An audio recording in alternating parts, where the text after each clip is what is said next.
Good morning, students. In today's lecture of real-time systems, we are going to understand what are the various in earlier lectures we have discussed about clock-driven scheduling. What is clock-driven scheduling? Now, in today's lecture, we are going to understand what are the compulsion or condition for periodic tasks. Right? So, we are going to take assumption about periodic tasks. That what are the compulsory conditions that we have assumed in periodic class or periodic task that we are going to understand, right? So what is the first clause in the periodic task? The task should be periodic except for few aperiodic and sporadic. That we have already understood. Now we are going to understand what are the assumptions about the periodic task. See, a periodic task refers to a four tuples. A periodic task refers to a four tuples. Sorry, T-U-P-L-E. Four tuples. What are those four tuples? Psi, Pi, Ei, and Di set. So any periodic task always have these four tuples. What are those four tuples? That is psi, Pi, Ei, and Di. Now you will ask, ma'am, what is psi, what is Pi, what is Di? See, psi denotes, what does the psi denote? It denotes the phase of periodic task, right? Psi denotes phase of a periodic task. What does Pi denote? Pi denotes periods of periodic task. What does Pi denote? It denotes the period of periodic task. That is how many periods are there in a periodic task. That has been denoted by Pi. Then comes the Ei. Now what is Ei? Ei denotes, what does Ei denote? Execution time of a periodic type. What it denotes? Execution time of periodic task. See, any periodic task, when that periodic task is being executed, is being denoted by Ei. So Ei here denotes execution time. Time which is being taken to execute that periodic task is being denoted by Ei. Clear? Then comes the D. Now what does Di denote?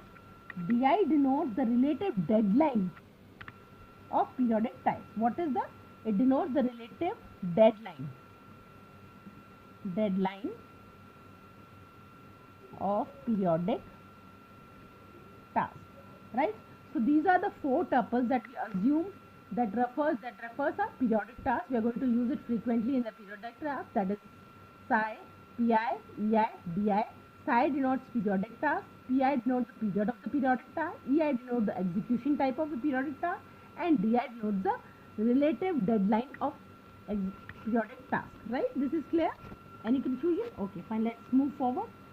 Now, second point or second assumptions which is compulsory in periodic tasks is the instance of periodic tasks are regularly or semi-regularly activated at a constant rate. See, whatever the periodic task, whatever the instance of periodic task is being provided, it always gets activated. It is always getting activated at a constant rate on regular basis or semi-regular basis, but the condition is there, it do get activated. So you can write it down. What you can write? The instance of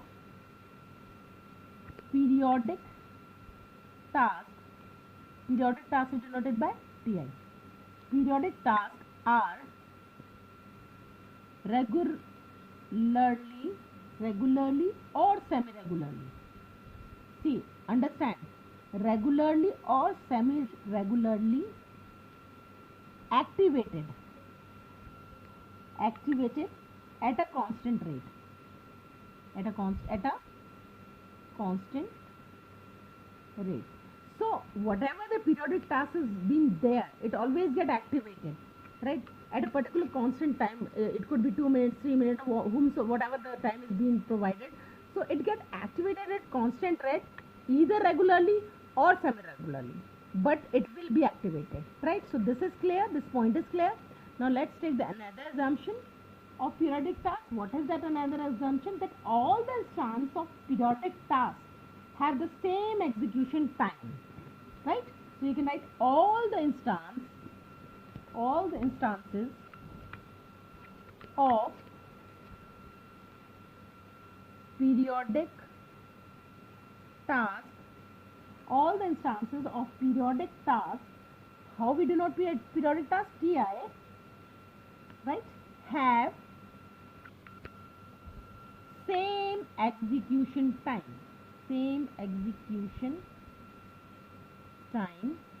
Ei.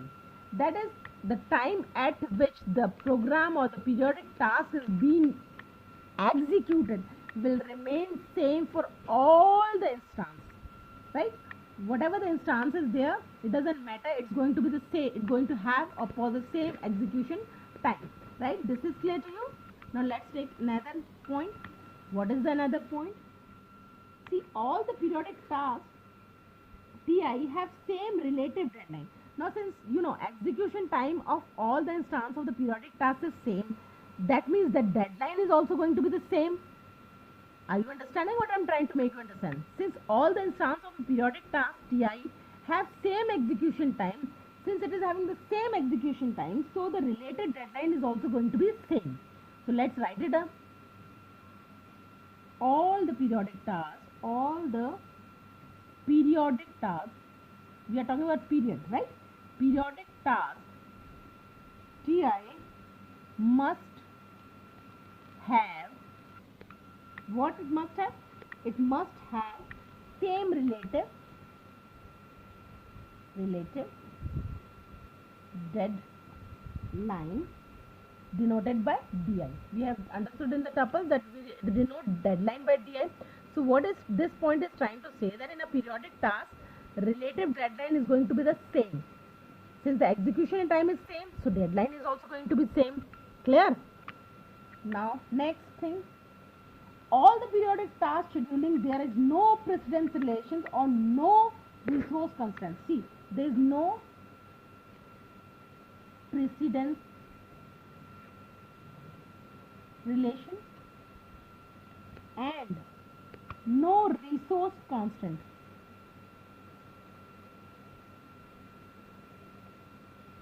See, in the periodic task scheduling, we don't have any precedence relation. There is no relation in the precedence of periodic task, and resource constraints is also not there.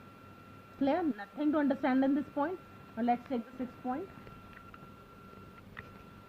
Now this another thing that you need to understand in this periodic task is that there's no preemptive in the periodic task. What does the periodic preemptive mean? It means that no task is suspend itself. No task is having the capacity to suspend itself, to pause itself, right? It does not have any preemption. So you can write it down. There is no preemption. What does it? There is no preemption in periodic task. That means, what does it mean? That is, no task can suspend itself.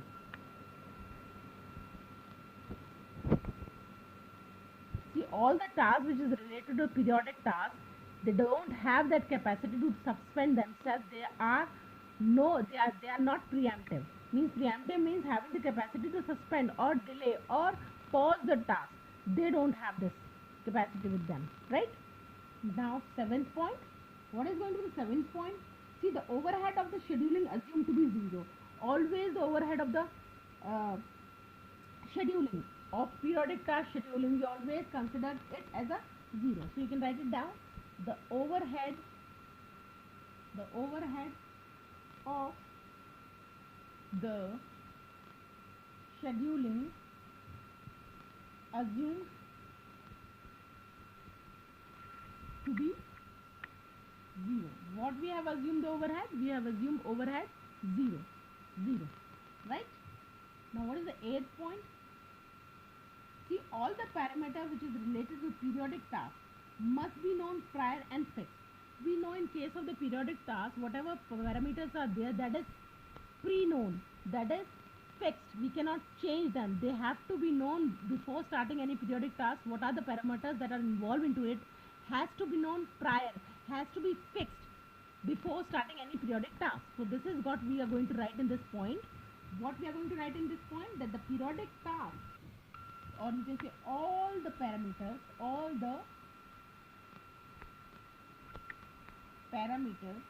related to, which is having relation related to periodic task must be known